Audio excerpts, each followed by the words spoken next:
কোনো এক ব্যক্তি একটি হ্যাভারসেক ব্যাগ, খয়েরি রঙের একটি হ্যাভারসেক ব্যাগ নিয়ে জিন্সের প্যান্ট পরিহিত অবস্থায় এবং লাল রঙের একটি টি শার্ট, লাল রঙের একটি ক্যাপ, মুখে মাস্ক পরিহিত অবস্থায় বিল্ডিংয়ের মধ্যে প্রবেশ করে।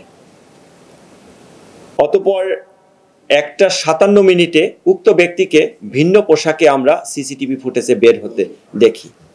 14 থেকে 15 বছর বয়সী একটি শিশু এবং সে উক্ত পরিবারের আর এক বোনের, অর্থাৎ যে দুই ব্যক্তি মারা গিয়েছেন তাদের অন্য এক বোনের ছেলে।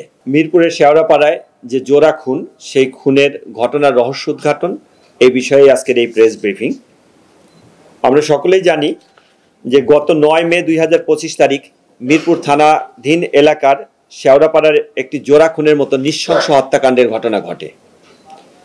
উক্ত ঘটনায় আপন দুই বোন মরিয়ম বেগম এবং সুপিয়া বেগম নামে আপন দুই বোন সে হত্যাকাণ্ডের শিকার হন। ঘটনা সংঘটনের তথ্য প্রাপ্তির সাথে সাথে ডিবিডিএমপির একটি টিম ঘটনাস্থল পরিদর্শন করে এবং ছায়া তদন্তের কার্যক্রম শুরু করে। তদন্তকালীন মূলত আমরা সিসিটিভির ফুটেজ সংগ্রহ করি এবং পারিবারিক কোনো শত্রুতা বা দ্বন্দ্ব থেকে উক্ত ঘটনা সংঘটিত হয়েছে কিনা তা খতিয়ে দেখার জন্য পারিবারিক সদস্যদের জিজ্ঞাসাবাদ এবং আশেপাশের আনুষঙ্গিক যে আলামত সহ জিজ্ঞাসাবাদ, সে কার্যক্রম আমরা অব্যাহত রাখি। ছায়া তদন্তকালীন পরিবারের এক ব্যক্তির অস্বাভাবিক আচরণ আমাদের দৃষ্টিগোচরে আসে। পাশাপাশি সিসিটিভি ফুটেজ পর্যালোচনা করে উক্ত ব্যক্তিকে আমরা সিসিটিভি ফুটেজের মাধ্যমে শনাক্ত করতে সক্ষম হই। অর্থাৎ আমরা যখন তদন্ত কার্যক্রম করি, জিজ্ঞাসাবাদ করি, তখন মনে হচ্ছে উক্ত ব্যক্তি পুলিশি কার্যক্রমের উপর বিশেষ নজরদারি রাখছেন। অর্থাৎ পুলিশ কখন কাকে কি জিজ্ঞাসা করছেন, কোথায় যাচ্ছেন, কোন আলামত সংগ্রহ করছেন, সে বিষয়ের দিকে তার বিশেষ দৃষ্টি ছিল। তো সিসিটিভি ফুটেজ পর্যালোচনায় আমরা দেখতে পাই যে ঘটনার দিন 9 তারিখ 12:47 সময় কোনো এক ব্যক্তি একটি হ্যাভারসেক ব্যাগ, খয়েরি রঙের একটি হ্যাভারসেক ব্যাগ নিয়ে জিন্সের প্যান্ট পরিহিত অবস্থায় এবং লাল রঙের একটি টি শার্ট, লাল রঙের একটি ক্যাপ, মুখে মাস্ক পরিহিত অবস্থায় বিল্ডিংয়ের মধ্যে প্রবেশ করে। অতঃপর 1:57 উক্ত ব্যক্তিকে ভিন্ন পোশাকে আমরা সিসিটিভি ফুটেজে বের হতে দেখি। অর্থাৎ তার পরনের প্যান্টের রংটা ভিন্ন ছিল, গায়ের টি শার্টটা ভিন্ন ছিল, মাথার ক্যাপ সঠিক ছিল, মুখে মাস্ক ছিল না। তৎপরবর্তী আমরা যখন নিশ্চিত হই যে উক্ত ব্যক্তিটির নাম গোলাম রব্বানী খান তাজ, সে 14 থেকে 15 বছর বয়সী একটি শিশু এবং সে উক্ত পরিবারের আর এক বোনের, অর্থাৎ যে দুই ব্যক্তি মারা গিয়েছেন তাদের অন্য এক বোনের ছেলে। তারপর আমরা মোবাইল সিডিআরের মাধ্যমে তার অবস্থান শনাক্ত করে আমরা জানতে পারি যে সে পারিবারিক জানাজায় অংশগ্রহণ করার জন্য ঝালকাঠি জেলায় গিয়েছে।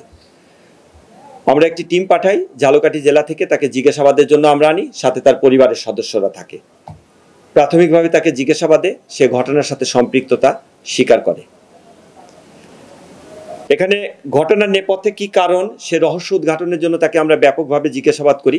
জিজ্ঞাসাবাদে সে জানায় যে মূলত সে একটি পুরনো বাইসাইকেল কেনার জন্য টাকা সংগ্রহের উদ্দেশ্যে সে তার খালার বাসায় আসে এবং সাইকেলের দাম 3000 টাকা।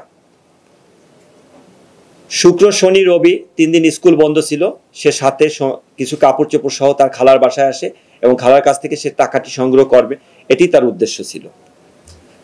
সে উদ্দেশ্যে খালার বাসায় এসে যখন প্রবেশ করার পর তার খালা, সে একা এসেছে না সঙ্গে তার মা এসেছে, এটি জানতে চাইলে তার মা পরবর্তীতে আসবে মর্মে সে তার খালাকে অবহিত করে। সে তার খালার বাসায় যাওয়ার পর খালা যখন তাকে লেবুর শরবত দিয়ে আপ্যায়ন করার জন্য ডাইনিং টেবিলে চাকু দিয়ে লেবু কাটছিল এবং অন্য আর এক খালা আরেকটি রুমে হাঁড়ি পাতিল এগুলো ধোয়া মোছা করছিল, ঠিক এই মুহূর্তে সে তার খালার লিভিং রুমে ঢুকে সেখান থেকে খালার মানিব্যাগ থেকে টাকা চুরি করে। টাকা চুরি করার ঘটনাটি তার খালার চোখে পড়লে তার খালা যখন টাকা চুরির বিষয়টি তাকে চার্জ করে এবং তার মাকে বলে দিবে মর্মে তাকে জানায়, তখন সে দিক বিদিক হয়ে ডাইনিং টেবিলের এখানে এসে ওই চাকু দিয়ে তার খালার পেটে আঘাত করে। খালার পেটে আঘাত করার পর খালা চিৎকার করে এবং তার কাছ থেকে বাঁচার জন্য যখন তাকে ধাক্কা দেয় তখন সে উপর্যুপরি আরো কয়েকবার চাকু দিয়ে পেটে আঘাত করে। এক পর্যায়ে তার চিৎকারে তার আরেক খালা অন্য রুম থেকে আসলে সে যখন এই দৃশ্য দেখে তখন সে চাকু দিয়ে তার ওই খালার পেটেও আঘাত করে এবং রান্নাঘরে ঢুকে পাটা পোতা, শিল পাটা যেটা, সেটা পোতা এনে প্রথমে ছোট খালার মাথায় আঘাত করে, পরবর্তীতে বড় খালাকে আঘাত করে এক পর্যায়ে কার্যক্রম সমাপ্ত করে সে ওয়াশরুমে গিয়ে তার কাপড় চোপড় এগুলো পরিবর্তন করে এবং সে নিজেকে পরিষ্কার করে ভিন্ন কাপড় পরে সে সেখান থেকে বের হয়ে এসে পথে একটি সিএনজি নেয়। সিএনজি নিয়ে এসে যাওয়ার পথে এর ভিতরে সে বাসাটা লক করে চাবি নিয়ে আসার পর যাওয়ার পথে সে চাবি এবং তার মাথার ক্যাপ ফেলে দেয়। তার বাড়ি শনির আখড়ার ওখানে একটি shopping mall, eastern shopping mall, সেটির 3 তলায় মসজিদের ওয়াশরুমে সে যায়, গিয়ে তার রক্ত মাখা কাপড় চোপড় সে ওইখান থেকে যেটা নিয়ে আসে সেটির ভেন্টিলেটর দিয়ে বাইরে ফেলে দেয় মর্মে পুলিশের কাছে স্বীকার করে। অতঃপর সে বাড়িতে গিয়ে তার রক্ত মাখা স্যান্ডেল পরিত্যক্ত একটা বাড়ির সামনে ফেলে দেয় মর্মে স্বীকার করে। তার স্বীকারোক্তিমূলক জবানবন্দিতে আমরা রক্ত মাখা তার প্যান্ট, শার্ট এবং জুতা এটা উদ্ধার করি। আর ঘটনাস্থল থেকে আলামত হিসাবে চাকু, পোতা এগুলা সহ আরো বেশ কিছু আলামত জব্দ করা হয়েছে। এ বিষয়ে একটি নিয়মিত মামলা রুজু হয়েছে। তার খালাতো বোন অর্থাৎ মরিয়ম বেগমের মেয়ে নুসরাত জাহান মিষ্টি বাদী হয়ে থানায় একটি মামলা রুজু করে। উক্ত মামলায় তাকে গ্রেপ্তার দেখানো হয়েছে এবং তাকে যথারীতি আইনের আওতায় সোপর্দ করা হয়েছে। আর অন্যান্য মামলার কার্যক্রম তদন্তাধীন আছে। এই পর্যায়ে এ পর্যায় পর্যন্তই ছিল এটি ঘটনা। তদন্ত চলমান আছে। তদন্ত চলমান সাপেক্ষে তদন্তের অন্য অগ্রগতির কার্যক্রম পরিচালিত হবে।